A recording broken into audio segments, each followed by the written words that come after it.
Hey guys, Wildline 2014 right back at you with another battle. Promise you 4 battles a week, so here's my Monday upload, and unfortunately, I didn't really get any good battles today on PO, which is kind of sad. You know, I've still been playing the same OU team that I have been, the hyper-offensive team, because I really love it. And it got me pretty high up on the PO ladder. I was up at, like, 234th or something like that earlier today, so that was good. But I didn't really get very many interesting battles, but this is probably the best one that I've gotten, so I'm going to play it back for you. Here we go. Okay, so this battle was against Xshadow56, and he leads off as Xshadow56, I lead off with Ruzion. And, well, I thought he was going to be a Stealth Rocker set, you know, like typical Stealth Rocks taunt spikes. So I just stay in, but he goes for the Psycho boost and takes me out. And then here, he goes for the Hidden Power Fire as I bring in my Scizor, and I don't know, I was a little surprised that he carried Hidden Power Fire. I don't usually see that on Deoxys speeds, so I just take him right out with the Bug Bite. And here, this is a pretty key turn. I go for the Roost, and I see that I'm faster than him, so I know he's on a Scarf set. So he ends up taking me out with a Volt Switch. But that is really good information to know that he's not a Scarfer, because that'll come in handy later on in the match. And he's inside on his Landers, and I really don't know if I want anything to take it, HP Ice or an Earthquake or a Stone Edge. So I just send out my Dragonite with Multi-Scale, and I just take him out with Outrage. I kind of wasted my Dragonite this match, you know, just locking myself in Outrage really soon. But I still end up, you know, dealing a hefty chunk of damage to his Scizor and taking out his Landers, and Landers was a big threat.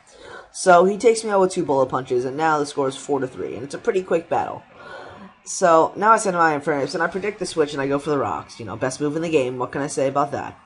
So now I switch out because I don't really want to ruin my sash. And I go out to Latios. He just goes for the safe Hydro Pump, and because I know he's not going to outspeed me, I just go straight for the Draco Meteor. But that does a lot because he's a bulky Rotom.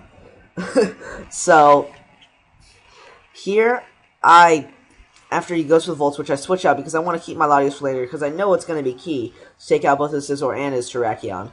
But he just goes straight for the Bullet Punch, and I just goes for the Close Combat, not really wanting to predict anything because I know I can take one more Bullet Punch.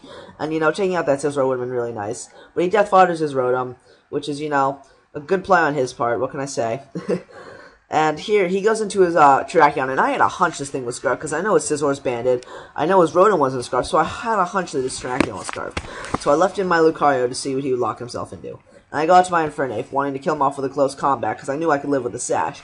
But he goes out to his Celebi, and thank God I'm a mixed Infernape, I go for the close combat here, but then I just go for the Overheat, and take him out. I don't know, I feel like I kind of can bluff the choice item here, now that I have the Sash. That mid-game Sash for the win. Anyway, so he goes for the Bullet Punch. I don't know why I didn't go for the Mach Punch. I feel like that would have killed. I'm not going to do calcs. I'm lazy. So I just go straight for the CCs. He goes for the Bullet Punch. And here, he sounds like a Terrakion. It's his last poke. I'm guessing he's not going to lock himself into Earthquake. So I just goes for the Mach Punch, and he locks himself into the Stone Edge. It misses. Now, if I had known that it was going to miss, which I didn't, I would have gone for the Close Combat. It would have been a good game right there. But I just take him down to 15% HP with 2 Mach Punches. And here, if his Stone Edge hits, it's game. If not, I win.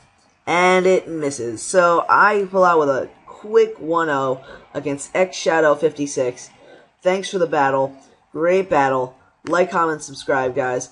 Peace out. I'll see you all later.